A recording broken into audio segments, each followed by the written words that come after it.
Estamos de volta com essa maravilhosa entrevista com meu amigo Henri Cardim. Veio de São Paulo, está aqui na terra, na cidade maravilhosa, fala terra da garoa, que eu já estava me confundindo que eu estava lá, que o quarto aqui está geladinho, tá bom. O Henri, a gente estava falando agora há pouco de mentoria, que é o mentoring. E aí eu que estava perguntando para ele no intervalo agora, pelo seguinte, do Henri, essa crise, né, que assolou realmente o país, está numa crise política, o país está vivendo um momento difícil, sim, a gente complicado. Não sabe o que vai se tornar isso daí para frente. E os empresários estão com medo, as pessoas que estão querendo empreender e os empreendedores que começaram, tá esse nervosismo do mercado. E o que as pessoas têm procurado, o que pode ajudar, o que o mentoring pode ajudar nesse processo? E qual é a sua visão sobre isso? O que você tem feito, que eu tenho visto, você continua fazendo palestras, continua trabalhando, sim, graças a Deus. E o que está acontecendo? Você está lidando com esse público diariamente, com essas pessoas. E qual é a sua visão disso? E fala disso, do mentoring, de como é que você está feito através do teu dia a dia. Bom, o primeiro passo para você enxergar uma crise ou enxergar uma dificuldade econômica, vale a pena você rever a história. No mundo inteiro isso aconteceu já. Verdade. Aconteceu no Japão, aconteceu nos Estados Unidos, aconteceu em vários países. Você pode pensar igual uma crise conjugal. Uma crise conjugal, você briga, você pode remendar, ajustar e conversar, ou pode separar.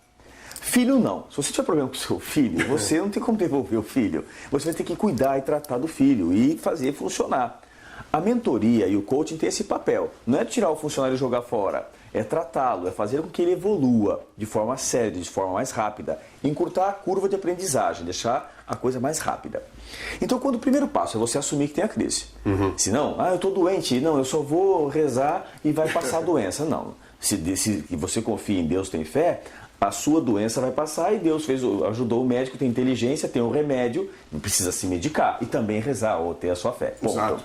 Só rezar não adianta. Rezar, pode rezar todos os dias. Então, na crise é igual. Você precisa, se você que é especialista em venda sabe disso, se eu tenho 10 vendedores, você pensar em Frederico Pareto, não, Valfrido Pareto, falar sobre 80-20, você tem 10 vendedores. Henri, eu sempre tive 10 vendedores, mas em época de crise, eu tenho que olhar os 10 e falar, os 10 são bons de verdade, eles entregam. E eu tenho que rever minha equipe de vendas. E aí eu preciso, como que eu revejo isso se eu estou preocupado em pagar conta como empresário e não consigo parar para pensar? Trago um especialista. Essa é uma grande pergunta. Trago um especialista para poder organizar essas pessoas. E tem que ter coragem. Isso custa caro? Desculpa de interromper, isso custa caro? Porque as pessoas me perguntam muito, Henri, como é que faz? Porque eles, Rademar, mas eu não tenho dinheiro para isso. E continuam naquela Boa pergunta. Primeiro, então, quando eu falo da crise, primeiro passo, eu tenho duas opções. Eu posso encolher na crise, ficar quietinho e esperar passar, ou posso enfrentar. Enfrentar como, Henri? De forma inteligente. O Rollin dizia que treinar é caro. Não treinar é muito mais caro. Então, um dos desafios nessa época, se você tinha funcionários sobrando, não só da área comercial, na sua indústria, gente sobrando, na crise você precisa enxugar. Verdade. Então, nesse enxugamento, você precisa ter pessoas mais competentes, melhor preparadas para dar conta, fazer mais com menos. Quando teve a crise de 2008, as pessoas, eu vou demitir 50 pessoas. Eu falo, por quê? Por causa da crise. Será que é só por causa da crise? Você demite quem? Os melhores. E acredito que não sejam os melhores. Então, por que não demitiu antes? Porque estava com preguiça? Porque o vendedor não entrega quanto tempo para você? O seu supervisor, gerente, ele não entrega resultado há quanto tempo? Mas era legal. Olha lá, a gente não pode... Estava no conforto, estava vivendo no conforto. Exato. Vitor Hugo dizia o seguinte, que se você poupa o lobo, você penaliza a ovelha. Então é importante você cuidar disso. E a sua pergunta, se treinar é caro, você tem uma equipe onde você estraga o cliente, fala bobagem, não entrega, atrasa, vende uma imagem da empresa que não é a melhor. De repente você tem que fazer a rescisão dele. Aí você vai somar quanto tempo ele ficou ali sem dar resultado e quanto custou aquilo. Nossa. Se ele estiver preparado, quanto custa um erro? Henri, eu não tenho 30 minutos para poder ler um pedaço de um livro. Eu não tenho 2 horas ou 1 hora que seja para assistir uma palestra. Eu não tenho 3 horas para fazer um workshop de alto padrão. Tá, mas quando tem problema com o cliente, você gasta 1 semana. Exato. Tem que viajar e ficar 1 semana para limpar a sujeira que fizeram. Perde 1 mês de faturamento. Por quê? Porque naquele momento ele não treinou a equipe. E o tempo aparece, né? Exatamente. Agora, na literatura, não existe na literatura colaborador ruim. Não existe. Existe chefe ruim, patrão ruim, empresário ruim existe. Foi incomodado agora, mas é verdade. É verdade porque... Mas incomoda as pessoas? Sim, porque você... Lembra que eu disse que na andragogia você só muda quando você fica incomodado, Exato. quando você é provocado? O sujeito chega em casa, a esposa, o marido pergunta, a mãe pergunta, e como você é no trabalho? O que ele responde? Ah, eu sou ruim no trabalho. Não, ele responde, eu sou bom, me pagam, fico lá. Então eu sou bom no trabalho. Exato. E aí, o chefe, às vezes, ele é preguiçoso. Às vezes, ele é preguiçoso. O que ele faz? Ele não demite, vai enrolando, e aí um dia fala, ó, vou ter que te mandar embora. Mas por quê? Então, a empresa está em crise. Poxa, por que não me treinou antes? Porque eu não errei, porque eu quis. Ninguém acorda de manhã, Redemar.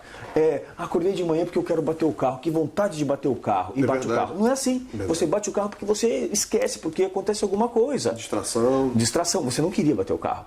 Quem erra, invariavelmente, eu faço pesquisa no Brasil todo, fora do Brasil, quem erra não gosta de errar, sente vergonha de errar, sente constrangido de errar. É o máximo que ele consegue. Não, se sentir prazer é mau caráter, desculpa. Ah, isso é verdade também. Claro que tem uma parcela pequena, muito pequena, mas de mau caráter, né? De bracinho curto, de preguiçoso. Esse nem não pode contratar. Sim, você deve ter alguém na sua empresa ou na sua família, um cunhado, um primo. Infelizmente.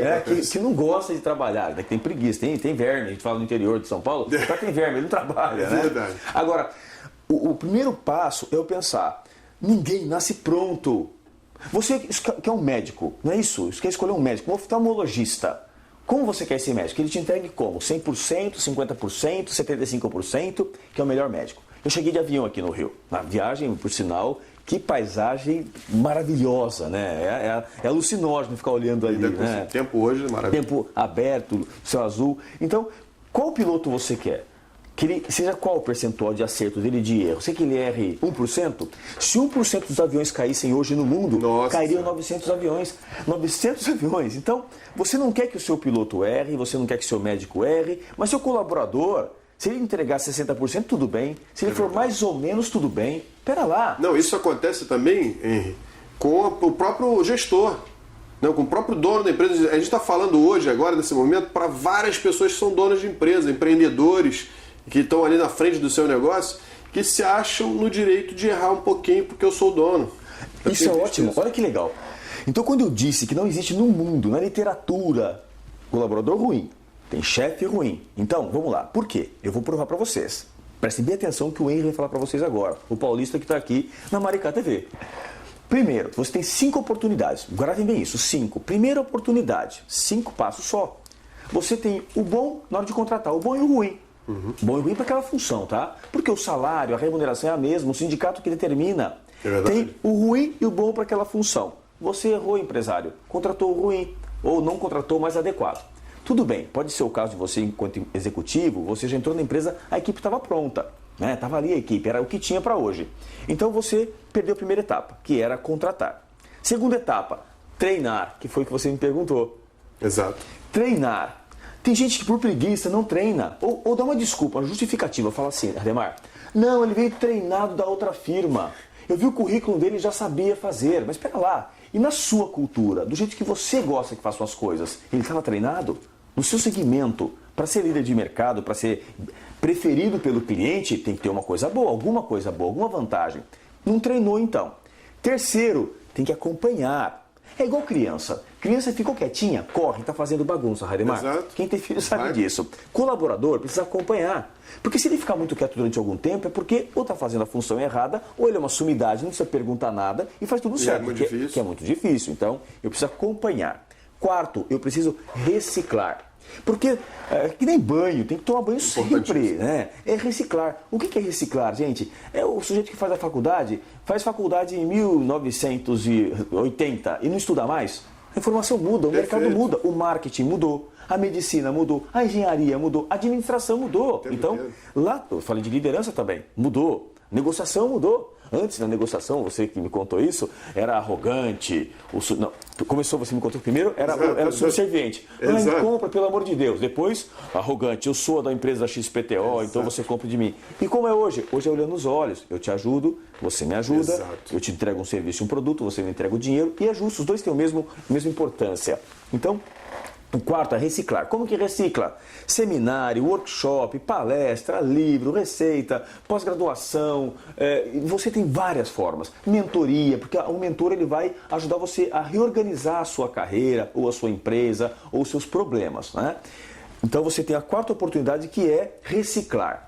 E o último, gente, demitir. Eu sei que demitir não é gostoso, mas é importante, é necessário. Tem que ter muita coragem para demitir, e demitir de forma honrosa e profissional. Olhando nos olhos, falando a verdade, de forma generosa, mas falando a verdade, porque olha, naquele momento a gente tinha uma parceria de entrega e você não está conseguindo entregar para a empresa, o cliente, a equipe está sendo prejudicada, eu vou te referenciar porque você é uma pessoa séria, mas eu vou te demitir hoje. Ponto. Então, e eu tenho que ter a capacidade de lembrar quando eu faço isso, que é a quinta etapa, de voltar no começo. Agora eu tenho que contratar outra pessoa. E contratar é chato. Por que contratar é chato? Porque eu preciso, primeiro, recrutar no mercado. Gente boa, porque se eu estiver recrutando gente média, na hora de selecionar, eu seleciono o médio. Então eu preciso recrutar, eu preciso desenhar o perfil. Exato. O perfil daquela função, a profissão que ele precisa exercer, o perfil da pessoa, se ela vai estar alinhada com o supervisor ou com o chefe direto, porque às vezes não bate o santo. Exato, é verdade. Do departamento, do tipo de cliente ou do mercado, vai atender São Paulo, Belo Horizonte, o Rio. Além disso, eu preciso fazer os filtros. Ah, adorei, gostei do jeito dela. Por que você gostou do jeito dela? Ah, porque parece comigo. Ah, pera lá. Exatamente. Às vezes você precisa de gente diferente de você. Não, você tem que estar no complementar. Exato, de fora para Ou até melhor que você naquela tarefa. E depois começa Não, geralmente melhor, preferência. Sim. E depois você precisa o quê? Fazer entrevista e precisa fazer teste psicológico e fazer teste. E aí ela entra e começa tudo de novo. A gente vê um pouco disso, de uma cultura de... Eu faço muito isso e deixei de fazer. Eu estou assumindo um erro que eu fazia, na verdade faço muito, não fiz muito isso, de indicação. Né? Você sempre tem aquela pessoa, não, mas fulano é boazinha, pode contratar, Beltrano é bonzinho, pode contratar, mas bonzinho para quem? Às vezes é bonzinho só para a família dele, né? E aí você acaba contratando errado. E eu vejo muitas vezes também, aproveitando porque a gente tem as dúvidas que chegam, eu vou traduzindo, né, como dúvidas minhas. Muitas empresas eu chego para ofertar um treinamento, etc. Eu procuro até nas que já possuem a cultura de contratação, mas geralmente tem muitas outras que não têm essa cultura. Eu pergunto lá, qual é o nível de treinamento, como é que vocês fazem o treinamento, tem reciclagem, tem treinamento? E as pessoas geralmente falam assim, não, mas quem é que treina seus funcionários? Aí o dono da empresa, ou o gerente, ou o diretor fala assim, eu treino. E aí eu pergunto, e quem é que ele treina? E me olha assim com uma cara até de bravo, né? Bravo. Mas como assim? Não, porque o cara fez aquela faculdade de 1955 80, e ele está há 35 anos no cargo, ele sabe tudo, não sabe nada, porque ele não está se reciclando. O que você falou é muito forte, porque a gente tem uma tendência na hora de fazer entrevista. Entrevista é gostoso, porque você vai trazer alguém para trabalhar com você. Aquele momento é mágico. E as pessoas nem sempre dão conta. Então, eu tenho que lembrar que quando eu indico alguém para um colega, eu tenho que lembrar. Eu conheço aquele colega como pessoa física. Sim. Eu não sei se tecnicamente ele é bom. As pessoas, elas têm um resultado diferente, um comportamento diferente com pressão. Eu tive um colaborador, por exemplo, que ele tinha tanta liberdade que ele falou, olha, eu não consigo trabalhar com liberdade. Porque ele trabalhava em banco, e banco você não consegue acessar a internet, você não faz nada em banco, e só faz o que eles mandam. E no meu tipo de gestão, você tem que pensar, ser feliz. E eu falava, 4 da tarde, não tem o que fazer, você tem meta para fazer. Então, você já fez a meta, vai descansar, sair com a sua família, volta feliz, não fica triste esperando a hora passar. É muito dolorido isso. Então, o maior desafio é que o sujeito, quando ele vira empresário, isso é perigoso, você conhece bem aqui, o Rio de Janeiro sabe disso, com os empresários, é que para ter sucesso, e essa fase eu gosto demais, porque o sucesso, a porta do sucesso, eu acho que ela é muito, eu acredito que ela é muito grande, ela é extensa, ela vai daqui até o fim do mundo, todo mundo pode entrar e ter sucesso. Só que para ter sucesso, a porta do sucesso ela é muito comprida, só que ela é baixinha, tem 1 metro de altura. Para você passar para ter sucesso, precisa ter humildade, precisa ajoelhar. E às vezes o empresário ele era humilde quando ele começou e começa a ganhar muito dinheiro e perde a humildade. E aí ele perde o sucesso. Tem que tomar cuidado com isso. Henry, já está sinalizando ali meu querido amigo Magno, nosso cameraman. Expert, cameraman. Está sinalizando ali, está acabando. Infelizmente, eu falei para você, o papo é rápido, 15 minutos, mais 15 minutos, passa rapidinho. Eu tenho muito mais assunto para tratar com ele, que ele vai voltar com certeza. E o Henry vai estar com a gente em Maricá. Vamos marcar a data, ele já topou aqui o desafio. Claro. Vai ser um dos palestrantes do Congresso de Gestão Empreendedora que a RMF Treinamentos, que é uma empresa associada à Maricá TV, vai realizar em Maricá. Aguardem detalhes. Eu vou te pedir para deixar aí um alô para a gente, para os internautas que nos assistem. Deixa teus contatos, né, seu e-mail, seu telefone, se quiser, fica à vontade. Uma coisa importante, eu quero falar sobre, você falou agora sobre a sua equipe, e você fala na teoria, e é importante você falar com as empresas, mas na prática, a gente demorou 45 minutos só para acertar as 3 câmeras, porque o seu técnico, além da experiência que ele tem, é muito cuidadoso. Então, a vida, ela corre nos detalhes. Exato. Bom, meu nome é Henry Cardim. Henry, H-E-N-R-I, Henry Vai passar Cardim. nos créditos. E aí você entra qual é o nome dele? Google, né? No Google. E aí você vai encontrar o contato que você precisar, que for mais fácil para você. Eu estou em todas as redes sociais, os vídeos, estão tudo na internet. Aí coloca lá, acessa, manda e-mail, eu respondo. henry@henrycardim.com e eu respondo, tá bom? Foi um prazer estar aqui na Maricá TV. Pessoal, venham ter mais informação. Tem gente boa, de qualidade, veterano, e que viaja o Brasil todo para propagar conhecimento num veículo de comunicação que é a televisão. Gente, isso é fantástico. É um prazer estar com você aí em casa, na Maricá TV. Estarei com você presencialmente na Maricá, no mesmo palco, em breve. Vamos sim. Um abraço para você. Forte abraço, até o próximo programa. Tchau.